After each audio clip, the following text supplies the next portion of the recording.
नमस्कार। आज हम हिंदी भाषा की छठी कक्षा की पाठ्य पुस्तक अभ्यास सागर के पाठ 17 यात्रा और यात्री को करेंगे।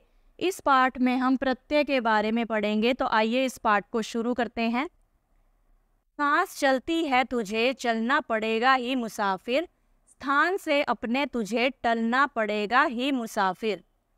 ऊपर दी गई कविता की पंक्तियों में से ऐसे शब्द छांटिए जिनके अंत में ना है। ठीक है, तो किस में है ना? एक तो हो गया ये चलना, टलना, है ना? तो हम यहां पर लिख देते हैं उसे चलना और टलना। ठीक है, अब आप ऐसे 4 शब्द लिखिए। दूसरे प्रश्न में क्या है कि अब आप ऐसे 4 शब्द लिखिए जिनके अंत में ना हो।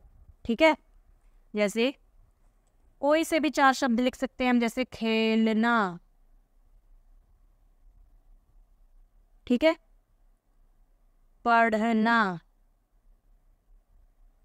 और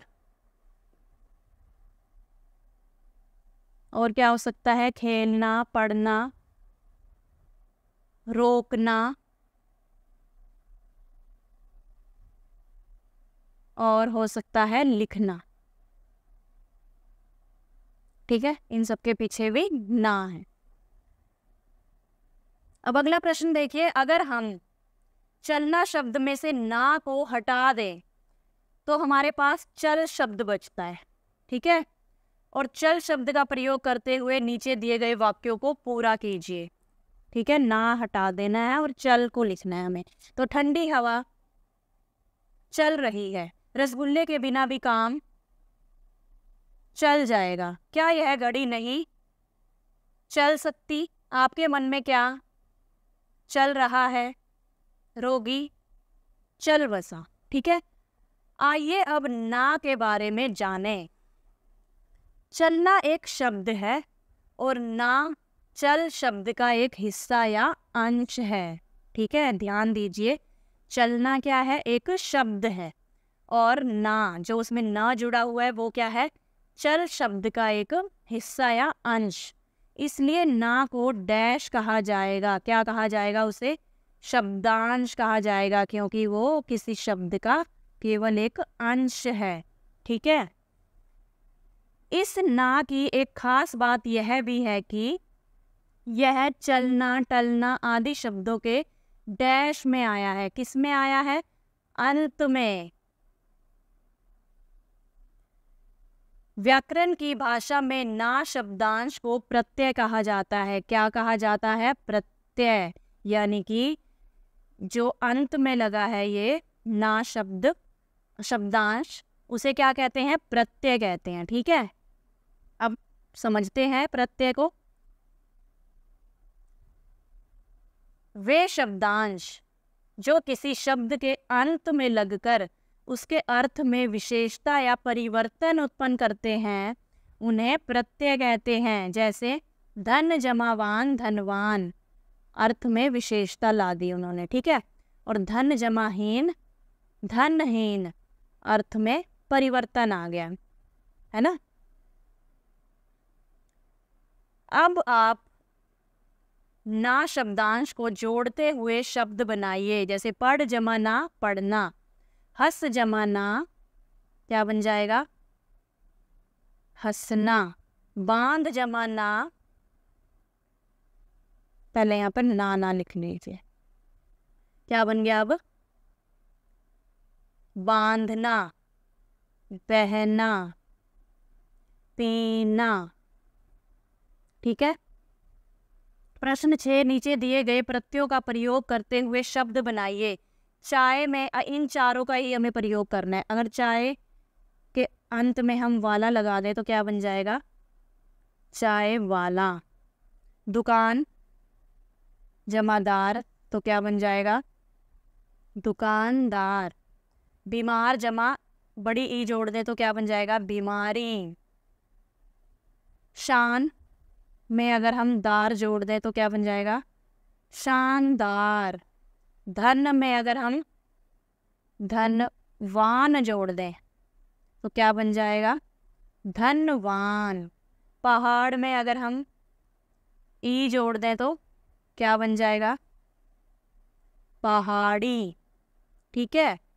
अब अगला प्रश्न देखिए, नीचे दिए गए शब्दों में से शब्द और प्रत्यय को अलग अलग करना है। अब हमारे पास एक शब्द है, उसमें से हमें शब्द अलग करना है और प्रत्यय अलग करना है। जैसे दोस्त जमा ई, ठीक है, क्या बन जाएगा? दोस्ती। दोस्ती का अलग अलग करके लिखें अगर शब्द और प्रत्यय को, तो क्या बनेगा? दोस्त जमा ई। और मालदार, मालदार में माल और दार प्रत्यय। गुणवती में गुण और वती प्रत्यय। भ्रमता में भ्रम शब्द है और ता प्रत्यय। बंगाली, बंगाली में बंगाल और ई प्रत्यय। चमकीला में चमक और ईला प्रत्यय। ठीक है। अगला प्रश्न देखिए, नीचे दिए गए शब्दों में प्रत्यय जोड़कर नया शब्द बनाइए। सफल जमा ता से क्या बनेगा? सफलता। हिंदू जमा ई से हिंदुस्तान, जमा ई से हिंदुस्तानी। जोर जमादार जोरदार। दया जमा आलू दयालु। पुष्प जमा इत पुष्पित। ठीक है। आओ दोहराएं। नीचे दिए गए शब्दों के उल्टे अर्थ यानी विलोम शब्द लिखिए। स्थिर का क्या होगा? अस्थिर। आकाश पाताल। यश अपयश। पूर्व पश्चिम। अपोजिट है ये एक दूसरे के, है ना। अब अगला देखिए, नीचे दिए गए शब्दों के बहुवचन रूप लिखने हैं। शक्ति का क्या होगा? शक्तियां, है ना। झरना झरने। मुसाफिर ने मुसाफिरों ने। तिथि तिथियां। अब अगला देखिए, नीचे दिए गए शब्दों में उपसर्ग लगाकर नया शब्द बनाइए। अब ये जो प्र और अन और बे दिया हुआ है, इन तीनों के मेल से हमें नया शब्द बनाना है। ठीक है। तो जान शब्द हमें दिया गया, अगर हम इसके आरंभ में अगर हम अन उपसर्ग जोड़ दे तो क्या बन जाएगा? अनजान। भाव है, भाव में अगर हम प्र उपसर्ग जोड़ दे तो प्रभाव। कार, कार में यदि हम बे उपसर्ग जोड़ दे तो बेकार। पढ़ में अन उपसर्ग जोड़ दे तो अनपढ़। चैन यानी बे जमा चैन बेचैन। ठीक है। अगला प्रश्न है, नीचे दिए गए शब्दों के सामने उनके समान अर्थ वाले शब्द चुनकर लिखिए। समान अर्थ वाले शब्द कि परिश्रम को क्या कहते हैं? मेहनत। पुष्प को क्या कहते हैं? फूल। पथ रास्ता। सिंधु सागर। ठीक है। तो परिश्रम हो गया मेहनत, पुष्प फूल, पथ रास्ता, सिंधु सागर। प्रश्न 13, नीचे दिए गए वाक्यों को उचित संज्ञा शब्द द्वारा पूरा कीजिए।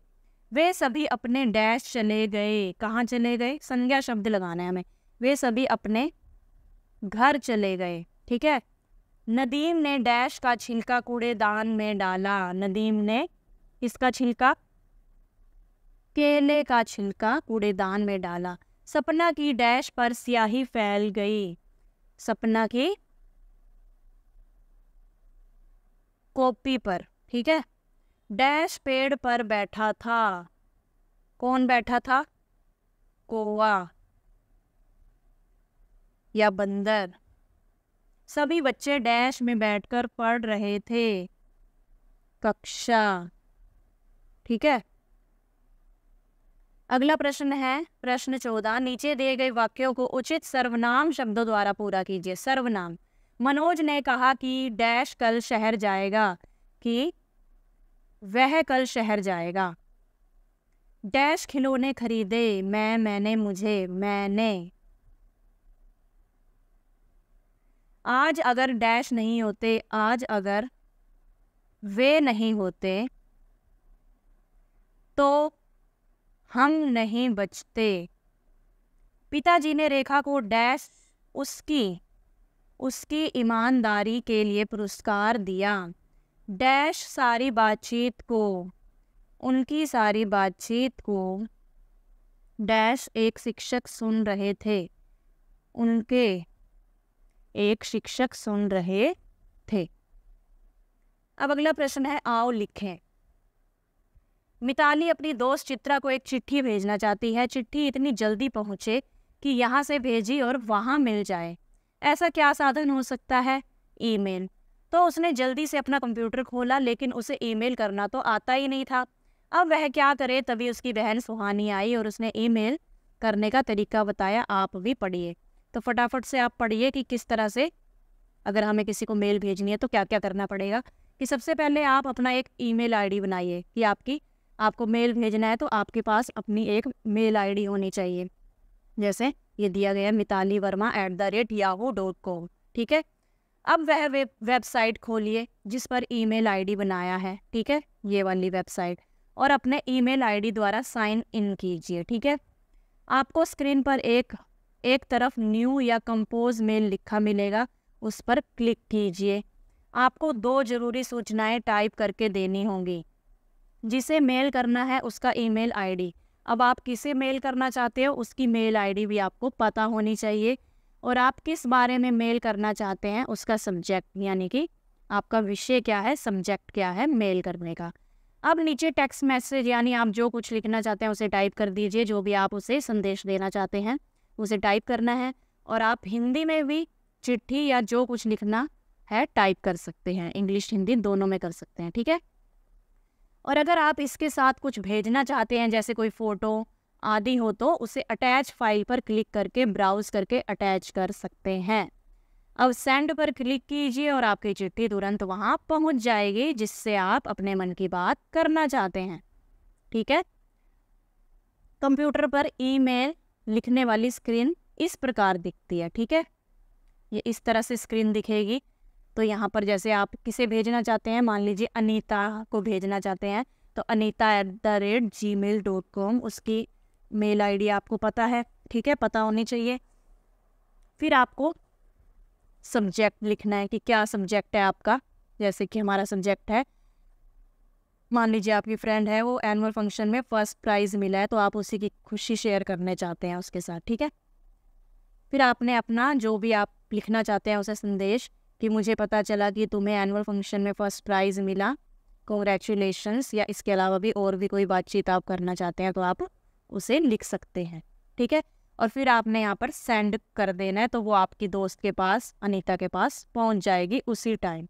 और अगर आपको कोई इमेज अटैच करनी है तो यहाँ पर ये जो दिया गया इमेज, अटैचिंग इमेज, तो यहाँ पर क्लिक करके जो भी इमेज आएगी फिर उसे आपने अटैच कर देना। ठीक है, तो इस तरह से आप मेल भेज सकते हैं अपनी फ्रेंड को। बस इतना सा काम मिताली ने अपना ईमेल आईडी बनाया और चिट्ठी भेज दी। आप भी अपने दोस्त या किसी रिश्तेदार को ईमेल कीजिए। ठीक है, आशा करती हूँ आपको यह पार्ट अच्छे से समझ में आ गया होगा। मिलते हैं अगली वीडियो में, तब तक के लिए नमस्कार।